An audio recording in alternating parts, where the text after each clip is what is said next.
예, 오늘 말씀의 제목은 그의 은혜를 힘입어입니다. 아까 말씀드렸듯이 원래 오늘로 디도서 끝내려고 했는데 너무 길어져서 안 되겠어서 할 수 없이 8절까지 합니다. 이 점은 미리 양해를 구했습니다.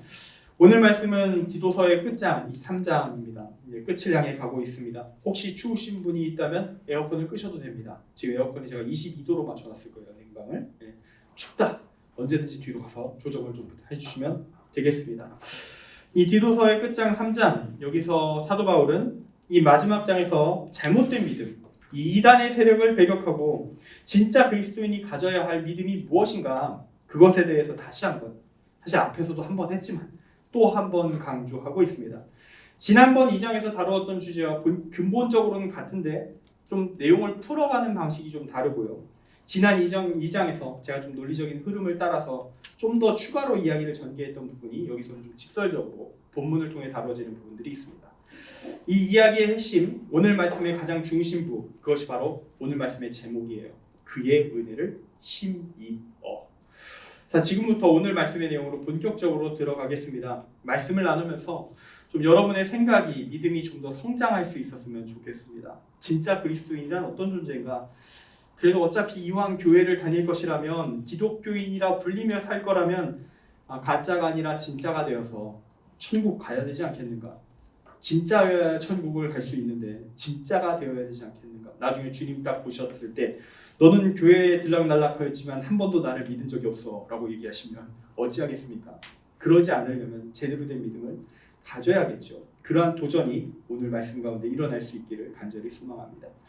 오늘 말씀이 우리에게 주는 첫 번째 메시지는 그리스도인의 행동의 기준에는 하나님이 첫째로 서 있어야 된다. 그리스도인의 행동의 기준에는 하나님이 첫째로 서 있어야 한다는 것입니다. 사실 이거는 조금 중심보다는 조금 변두리 내용이긴 한데, 변두리임에도 불구하고 너무 많이 이용당해온 구절이라 이 부분을 다룰 수밖에 없어서 이 첫 번째 대지로 다루는 내용이 될 거예요. 이 디도서 3장 말씀 중에서요, 역사 속에서 제일 주목받았던 말씀은 1절입니다. 3장 말씀 전체로 봤을 때 비중이 상당히 떨어짐에도 불구하고, 신학적인 의미도 별로 없음에도 불구하고 사람들에게 기독교의 역사, 세계 역사 속에서 제일 주목받았으며 제일 왜곡되었고 제일 악용되었던 말씀입니다. 그것이 바로 통치자들과 권세 잡은 자들에게 복종하여 순종할 것을 성경이 말하고 있다라는 것이죠. 이 말씀은 자기 멋대로 권력을 휘두르고 살고 싶었던 타락한 군주나 독재자들에게 기독교인들의 입을 막을 때 자주 사용되었던 말씀입니다. 자, 보아라, 성경에 적혀있지 않은가? 통치자들과 권세자반자들에게 복종하며 순종하라고 적혀있지 않냐, 이 말이다. 하나님의 말씀을 따르며 사는 것이 그리스도인이라면 빨리 나에게 순종하란 말이야. 이런 용도로 이 1절 말씀은 자주 쓰여 왔습니다. 이런 독재자들도 있었지만, 정말 안타까운 일이지만, 이런 권력자들에게 빌붙어서 자, 여러분 성경에 적혀있으니 저분을 옹호하십시다 라고 얘기했었던 안타까운 타락한 성직자들, 목회자들도 있었던 것이, 그리고 그들에게 끌려서 그들을 추종했던 평신도들도 있었던 것이 안타까운 기독교의 전체적인 역사 가운데 일어났었던 일들이죠. 당연하게도 그런 식의 일은 오늘 말씀을 제대로 이해한 것이 아닙니다. 모든 하나님의 말씀은 그 성경 본문이 가지고 있는 장르적인 특성도 봐야 되고요. 저도 국어 시험 보는 정도 레벨 정도의 진지함은 있어야 된다는 얘기예요. 장르적인 분석도 돼야 되고, 시대적인 역사적 상황 봐야 되고, 어떤 목적으로 쓰여졌는가 복합적으로 다 볼 수 있어야 돼요. 그래야 정확히 성경이 읽혀집니다. 문자적 읽기는 글자를 그대로 그냥 흡수한다가 아니에요. 정확하게 읽는답니다. 글자가 적혀 있는 것이 왜 적혔는가까지 고민하며 숨은 의미까지 다 끌어내겠다가 진짜 문자적 읽기라는 것이죠. 그럼 대체 오늘 말씀, 이 오해받기 참 좋은 말씀이 왜 기록되었던 것일까요? 그걸 얘기해 봅시다. 일단은 우리는 당시에 이 로마 제국에서 살아가던 사람들, 이 제국 사람들이 기존의 신앙을 버리고 다신교 신앙 벗어 던지고 기독교인이 되었을 때 그들이 1차적으로 어떤 사고의 전환, 어떤 삶의 방향성의 변화를 겪게 되는가, 이걸 좀 생각할 필요가 있어요. 우리 시대랑 좀 다르거든요. 로마 제국에는 어떤 사상이 있었냐면 황제 숭배 사상이라는 게 있었습니다. 황제를 신으로 숭배하는 신적 존재 취급을 하는, 그래서 황제를 잘 따르게 만드는 그런 사상이 있었죠. 황제는 이 땅에 존재하는 신과 같은 존재, 죽고 나면 신전에 신으로 실제로 모셔지는 존재. 적어도 로마 제국 내에서 황제는 이 땅의 유일한 주인, 구원자라는 호칭을 유일하게 가지는 존재였습니다. 그런데 그렇게 황제를 숭배하던 사람들이, 그 다신교인이었던 사람들이, 로마 제국 치하에 있던 사람들이 이제 갑자기 기독교인이 됐어요. 왕 중의 왕, 구원자는 오직 예수 그리스도 한 분뿐이다라는 믿음을 이들이 갖게 되었습니다. 그럼 이제 그 믿음을 딱 받아들인 사람들, 감격이 확 불타오르고 있는 사람들이 첫 번째로 보인 반응은 무엇이었을까요? 우리는 상상할 수 없지만 그들은 이렇게 반응하였습니다. 나라를 뒤집어 엎자. 이 나라를 뒤집어 엎어야 됩니다. 황제 숭배가 만연하다, 있을 수 없다. 나라를 뒤집어 엎자. 첫 번째 반응은 여기서부터 터져나오기 시작합니다. 우리의 구원자는 오직 예수님 하나님 한 분뿐이신데 어떻게 저놈 황제 따위가 구세주라고 불린단 말인가? 인정할 수 없어. 이 반응이 첫 1차로 터져나온다는 거예요. 원리상으로, 원칙적으로 접근하면 그들의 선택이 맞는 것처럼 보입니다. 그리스도인이라면 마땅히 그래야지, 이렇게 생각할 수 있는 부분이 있습니다. 근데 그때 실제로 그렇게 봉기를 해버리면 교회가 어떻게 될까요? 당시의 로마 제국은 쇠퇴기가 아닙니다. 정점을 향해 치고 달려가고 있는 전성기 중의 전성기예요. 이런 상황에서 그렇게 단순 무식하게 저항을 해버리면 말살당합니다. 모조리 죽습니다. 기독교는 제국의 군사력에 의해 한 명도 남김없이 모조 죽을 겁니다. 물론 이렇게 생각할 수 있어요. 원래 난 이렇게 배웠다. 기독교는 박해를 이기며 성장했다. 피를 흘리다가 성장했다. 나는 그렇게 배웠으니까, 그럼 싸우다가 이겼으니까 어차피 된 거니까 말이 안 되지 않느냐. 왜 평화를 바라야 되는데 그냥 싸우면 되는 거 아니냐.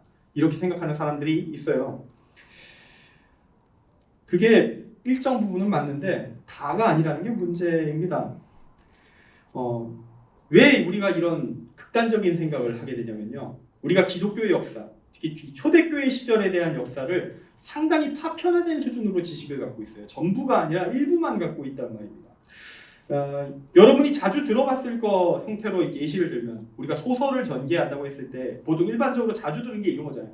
발단, 전개, 위기, 절정, 결말로 가는 그 흐름이 있잖아요. 이 흐름의 이야기 중에서 우리가 초대교회 이야기에서 듣는 건 어디를 듣냐면요. 위기와 절정만 들어요. 위기, 절정 듣다가 결말만 살짝 듣고 끝나요. 전개 과정하고 발단을 모른단 말입니다. 위기와 절정 순간에서도 재밌게도 좋은 이야기만 남았어요. 나쁜 이야기 안 남고 좋은 이야기, 미담만 남았습니다. 좋은 이야기만 남았다는 얘기는 뭐냐면 모든 그리스도인이 순교하지 않았다는 사실이에요. 당시에 목사라고 하던 사람들, 성직자, 주교, 감독도 도망 다녔어요. 믿음을 버리고 배교한 사람도 있었어요. 도망가는 단계 수준이 아니라. 그런 게 실제적인 초대교회의 현실이었다고요. 대단하신 순교자분들도 많았지만 진짜 사자의 아가리 앞에서 오냐 천국 가는구나 해서 분들도 계셨지만 무섭다고 당장 믿음 버리겠다고 무릎 꿇은 사람도 꽤 많았었다는 게 실제 역사라는 겁니다. 근데 이런 부정적인 이야기 잘 안 합니다. 사기가 떨어지잖아요. 청년부에서 이런 얘기하면 선교 가기 직전에 선교팀한테 여러분 순교하십시다 이렇게 얘기를 해야 이제 열심히 달려가지.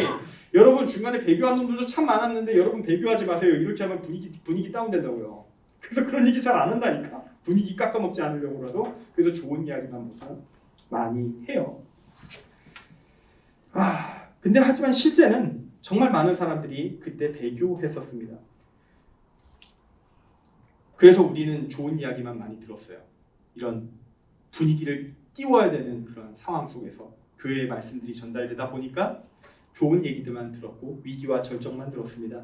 근데 그게 전부가 아니라는 게 문제예요.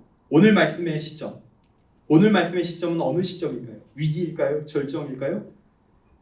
그런 건 아니고요. 발단은 좀 넘어간 것 같아요. 발단은 지나갔고 한 전개 초기 정도의 시점이 오늘 말씀의 시점이다라고 볼 수 있습니다. 로마 제국은요, 모든 시간, 모든 순간 기독교를 처절하게 죽이려고 덤벼들지 않았어요. 모든 순간 그러진 않았다는 얘기입니다. 황제에 따라서, 시대적 분위기에 따라서 박해의 수위는 계속 왔다 갔다 했어요. 어떤 황제, 네로, 도미티아누스 이런 황제, 로마 제국 기준으로서 폭군, 이런 황제는 정말 기독교를 별로 싫어했죠. 일반 민중도 싫어했어요. 모두가 괴로웠던 시절이에요. 그런 폭군 밑에 있을 때는 기독교인이 참 많이 죽었죠. 박해의 대상이 됐고 누명 씌워서 정치적으로 죽어나갔고 많은 일들이 있었습니다. 그렇지만 정치를 그럭저럭 좀 하는 일반적인 수준 레벨 이상이 되는 황제들은 그런 식으로 싸우진 않았어요. 적당히 풀어줄 때가 있었단 말입니다. 그 사람들은 이렇게 생각했어요. 그 적당히 풀어주던 사람들은 야 작정하고 제국에 반란만 일으키지 마 제발. 반란은 안 돼. 야 천국 뭐 하나님의 유일한 신? 아 괜찮아. 나를 신으로 모시지 않아도 괜찮아. 솔직히 내가 인간이지 신이냐? 이게 바로 황제들의 마인드였다는 겁니다. 실제로 로마 제국 황제 중에 베스파시아누스 황제 같은 경우에는 죽기 직전에 자기 죽음 가지고 농담을 이렇게 하면서 죽었다고 해요. 아, 내가 이제 신이 되어가고 있는 것 같은가? 이러면서 죽었다고 합니다. 얘들도 별로 믿진 않아요. 내가 신이 된다고 생각을 하진 않아. 다만 이게 제국의 통치에 도움이 되니까 가지고 갈 뿐이죠. 그 사상을. 그래서 자기 권위 세우려고 난리를 치던 폭군들 빼고는 많은 황제들이 적당히 했던 때가 많았습니다. 야 반란만 일으키지 마. 적당히 받아줄게. 그러니까 뭐 선교하고 뭐 그런 거 사회에서 서로 치고받는 거 너무 과하게 싸우지만 마라. 그러면 내가 힘들어져. 그러니까 이런 식으로 통제하고 있었다는 얘기죠. 그래서 선교, 전도 이런 거는 보통 일시적인 이런 평화 시기, 좀 그래도 괜찮았을 때, 분위기 나쁘지 않을 때 그때 이루어집니다. 사회 전체 분위기는 절대로 기독교에 우호적이지 않았어요. 왜냐하면 기독교는 아무리 해도 소수파였으니까 처음에. 숫자가 적었기 때문에 분위기는 별로 안 좋았어. 하지만 분위기 그래도 사람 막 마구 죽어나가던 시절은 아니니까 전도가 가능했습니다. 기독교의 복음, 하나님, 예수님 얘기를 하면 사람들이 그래도 귀는 좀 열어주고 들어는 줬어요. 전문적인 철학자들이 갑자기 교회로 쳐들어와요. 도장 깨기를 하러 옵니다. 그들이 도장을 깨겠다고. 이 기독교가 진짜 거짓이라는 걸 보여주지 하면서 나름 학문에 자신이 있다는 놈들이 쳐들어와요. 그래가지고 기독교의 목회자들, 성직자들과 한판 토론도 벌이고 그랬었습니다. 실제로 그런 기록들이 있어요. 어떤 토론이 이루어졌는지 책도 있나? 심지어 책도 발간돼서 나올 정도로 그런 토론의 기록들이 다 기독교 역사 속에 다 있습니다. 참고로 그래서 당시의 목사님들은 정말 괴물 같은 분들이셨어요. 무시무시한 분들이었어요. 진짜 무지막지하게 학문에 대한 마스터를 하신 분들이었습니다. 당시의 철학, 모든 계통의 철학의 대가 수준의 역량을 갖춘 분들이 목회자의 일을 할 수 있었어요. 플라톤 철학, 스토아 철학, 에피쿠로스 다 갖고 오라고 해. 이런 식으로 맞짱을 떴던, 그러면서도 기독교의 복음 안에서 니들이 이렇게 얘기하지 그보다 우월한 무언가를 보여주지 하면서 말씀을 던질 수 있었던 그런 분들만 목회자로 살아남을 수 있었던 시절입니다. 레벨은 제일 높았던, 목회자의 레벨은 역대 최고 수준이었던 시절이 그때라고 할 수 있겠죠. 그렇게 논쟁을 하다가 이긴 거예요. 논쟁에도 승리를 거뒀고 전도도 좀 나름 잘 된 겁니다. 나중에 보니까 너무 많아져가지고 제국이 어이구야 이건 좀 안 되겠다, 받아들여야겠다 하면서 국교로 받아들이는 단계까지 가기까지 그렇게 많은 일들이 있었던 겁니다. 그래서 오늘 말씀 1절의 내용이 기록되고 있는 거예요. 통치자들과 권세 잡은 자들에게 복종하며 순종하라. 무작정 순종이 아니라는 겁니다. 이러면서도 진짜 빡센 박해 오잖아요. 진짜 빡센 박해. 예수 믿으면 죽어 하면서 진짜 그렇게 하면 바로 믿음으로 불복했어요. 뭔 순종은 무슨 순종이야. 죽일 테면 죽여봐. 이게 초대교회 사람들의 신앙이었습니다. 그땐 이 말씀은 아닌 거예요. 왜냐, 이 말씀은 상황적인 거거든요. 지금은 싸울 때 아님? 이런 형태의 말씀인데 이걸 모든 시대에 적용하면 사고가 난다니까. 그런 차원의 말씀이라는 걸 우리가 이해를 해야 되는 겁니다. 오히려 이 말씀은요, 지금 우리 시대에는 어디에서 적용해야 되냐면요, 선교지에서 적용해야 됩니다. 이슬람 선교권, 그런 데선 정말 위험합니다. 거기서는 이런 규정을 정말 준수해야 될 필요성이 있어요. 이슬람권이든 불교권이든 여러분이 선교를 갔다, 타종교가 어마어마하게 힘이 센 곳에 갔다, 그러면 여러분은 좋은 선교사님이라면 아마 여러분을 보호하기 위해서라도, 그리고 선교가 잘 이루어지기 위해서라도 다양한 형태의 선교 규정들을 제시할 겁니다. 이거 하면 이건 안 되고요. 이건 하지 마요. 이거 왜 했어요? 가끔 화도 내시고 그러실 거예요. 내가 시킨 대로만 따라오라고, 그래야 사고가 안 나니까 하면서 통제하시면서 선교사님이 하실 겁니다. 여러분이 선교 가게 되면 선교사님의 통제를 정말 잘 따르시길 바랍니다. 여러분이 만약 선교 중에 이슬람 사원 가서 기타를 치고 찬양을 하고 그러면 사고 날 수 있습니다. 한국말로 찬양해도 대충 감 잡아요. 저놈들 어떤 놈들이다. 감을 잡기 때문에 진짜 사고 나요. 선교 중에 나한테 위기가 오면 정말 다행이고요. 테러 단체에 붙잡히면 옛날에 우리가 자주 알던 샘물교회 사태 같은 일이 벌어지는 거고요. 그런 일 안 벌어지게 해서 하지 말라고 하는 거예요. 그런 위험한 곳에서는 그런 거 하지 말라고 하는 거예요. 그런 상태에서 순교할 정도의 각오된 사람이 솔직하게 거의 없어. 오히려 거기서 수많은 사람들에게 피해만 주고 하나님에 대해서 욕되게 하는 일이 벌어져 버리기 때문에 진짜 죽을 각오된 상태라고 해도 하나님에게 피해가 가므로 안 해야 할 짓이다 라고 할 수 있겠죠. 예를 들어서 한번 생각을 해보세요. 여러분이 지금 이 3부 예배를, 우리가 4부 예배지만 3부 예배를 드렸다고 하십시다. 3부 예배를 드렸어. 담임 목사님이 악수하고 계셔요.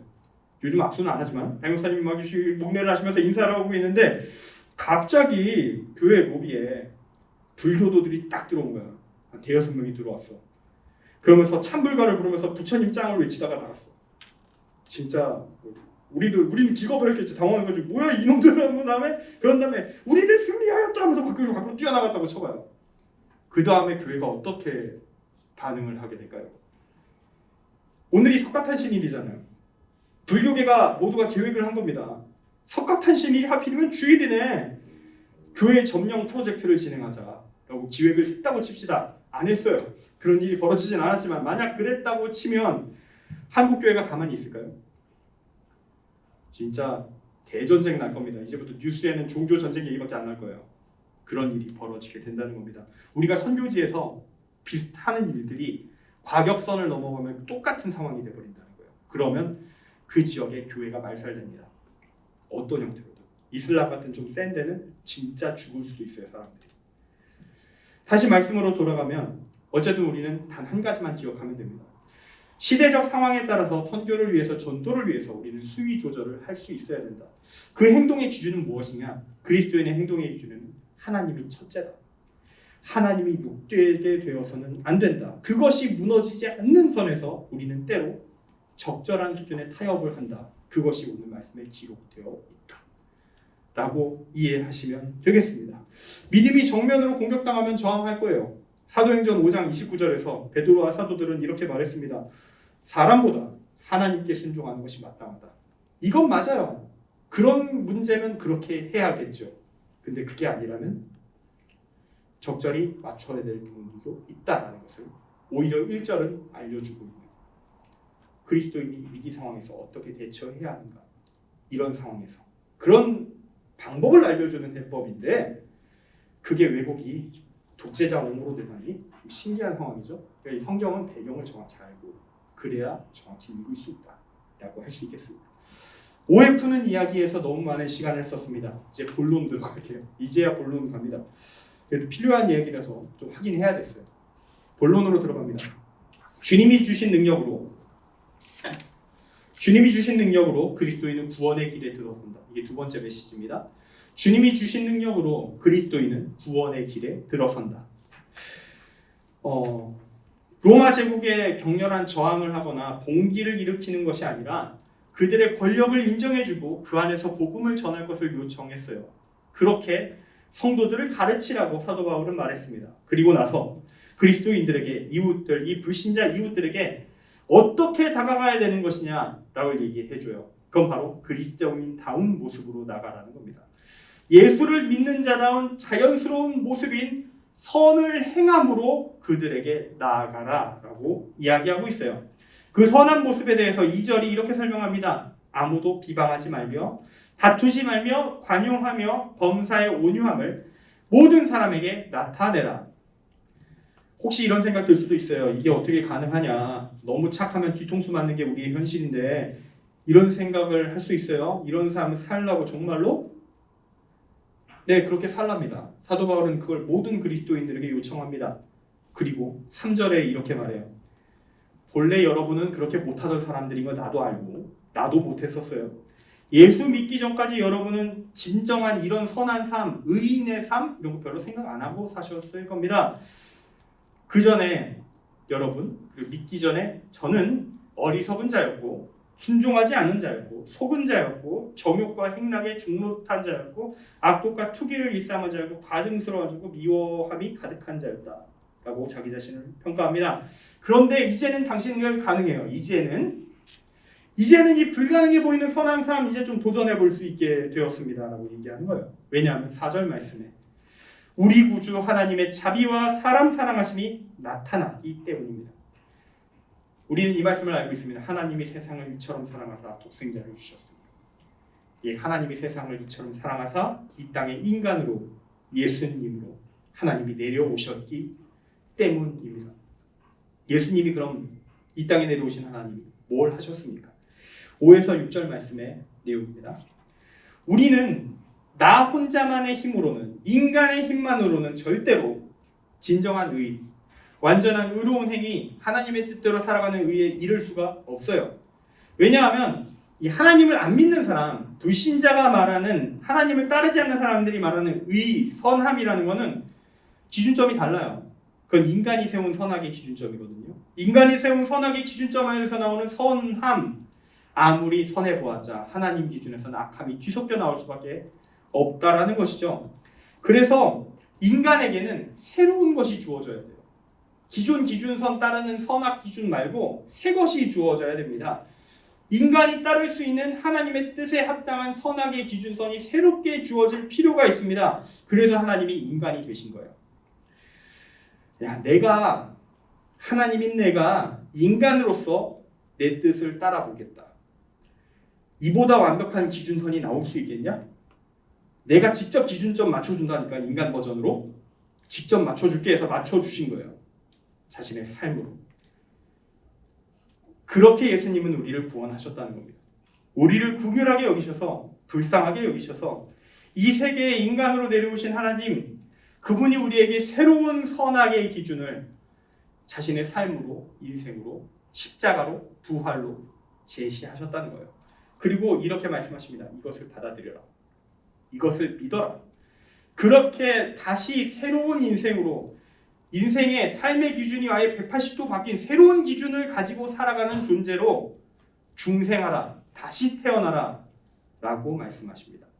그리고 이렇게 말씀하셔요. 요한복음 20장 21에서 22절 말씀입니다. 아버지께서 나를 보내신 것 같이 나도 너희를 보내노라. 그러니까 성령을 받으라. 내가 너희와 함께하리라. 거룩한 영으로 너와 함께 할 것이니 믿음을 지킬 때 도와주실 것이니 같이 가자 라고 말씀하십니다. 이것이 바로 7절 말씀에 나오는 예수님이 우리에게 주신 은혜의 내용입니다. 그럼 그 은혜는 어떤 작용을 하게 될까요? 그 은혜가 우리에게 주어졌을 때 어떤 일이 벌어질까요? 그건 바로 우리에게 힘을 준다는 것입니다. 힘을 더해준다는 것입니다. 우리는 그 은혜를 통해서 힘을 입어서, 힘을 받아서, 격려를 받아서 의롭다 하심, 하나님의 선악 기준에 따른 진짜 의롭다 하심의 영역에 진입하게 되는 겁니다. 여기서 이 힘을 입는다는 건 격려입니다. 그리고 길을 안내해주는 차원에서의 지원입니다. 결국 이 마지막 길, 믿음을 가지는 것은 이 길이 진정으로 의인이 되는 길이며 천국 가는 길이구나, 내가 그러므로 받아들이겠다라는 우리의 결단입니다. 우리가 해야 될 몫으로 남아있는 부분입니다.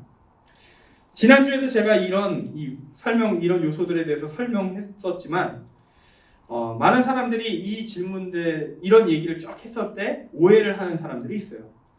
아니, 우리의 의로운 행위만으로는 구원받을 수 없다고 5절에 적혀 있잖아요. 그리고 이어서 나오는 말씀도 오직 주님의 긍휼하심 때문에 은혜로 구원받는다면서요.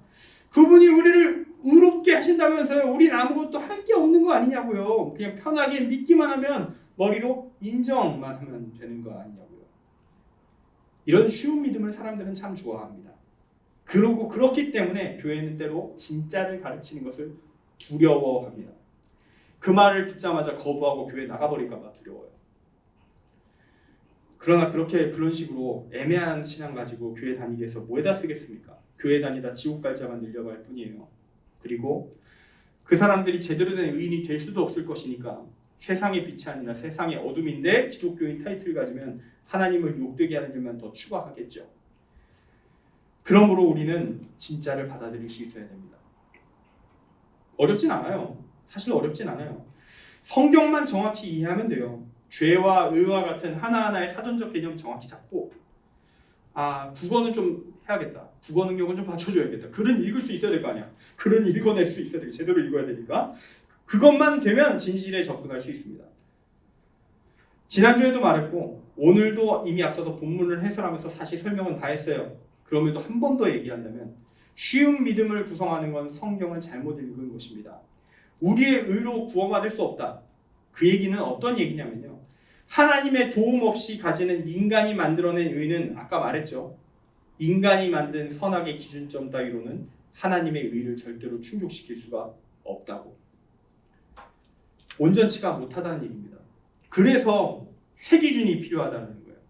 인간이 되신 하나님, 예수님이 인간으로서 하나님의 뜻을 따르는 선악의 기준점을 자신의 삶으로 정밀 조율해서 다시 주어야 된다는 겁니다. 그분의 십자가의 죽음, 그리고 영원한 생명으로 나아가는 부활, 영생과 천국의 소망까지 예수님은 그렇게 우리에게 다 전해주셨어요. 예수님이 아니었다면 우리는 그 구원의 길을 못 찾는다.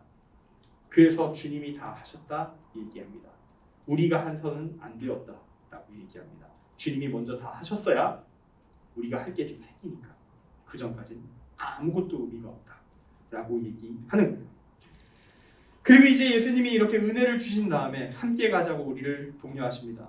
그 요청을, 격려를, 힘주심을, 도우심을 받아들이고 예수님이 정리해 주신 선악의 기준을 이제 내 기준으로 삼아서 하나님이 세워주신 의로움의 영역을 추구하는 새로운 존재로 나를 바꿔놓고 나면 타락했던, 무너졌던, 엉망진창이던 내 삶 다 집어던지고 새로운 선악의 기준을 가진 새 사람이 되고 나면 우리는 이때 구원받는 거예요.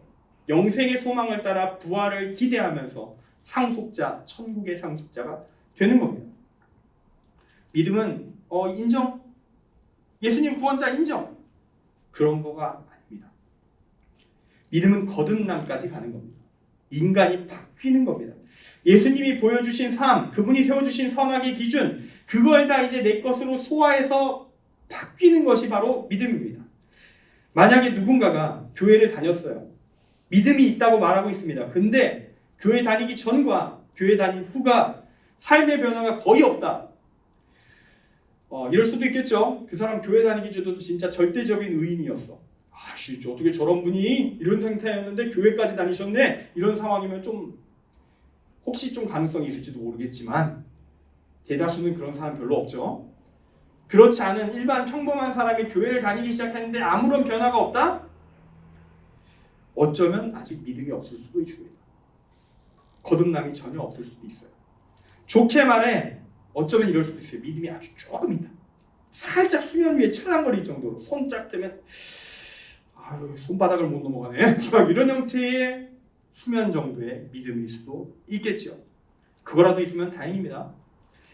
제가 오늘 말씀에서 나오는 이 의로움이라는 것도 사실 의지의 영역에 해당해요. 의지, 우리의 의지. 결단은 솔직하게 인정하는 거예요. 우리가 결단 딱 했어요. 이제부터 이렇게 바뀔 것이다! 딱 외치면 바뀌어지나요?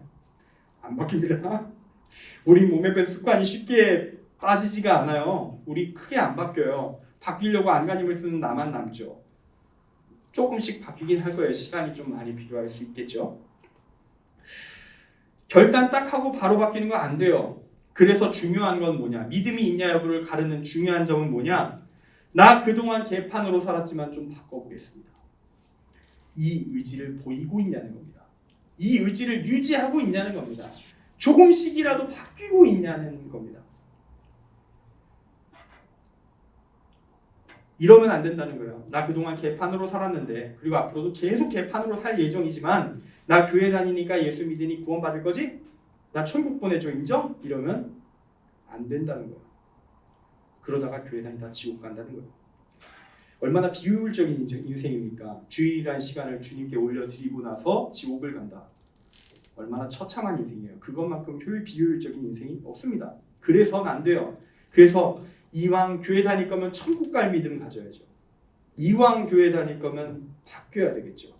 그래야 가치가 있다는 겁니다. 8절 말씀은 제가 지금까지 한 얘기에 쐐기를 박아요. 이 말이 미쁘도다. 믿을만 하다.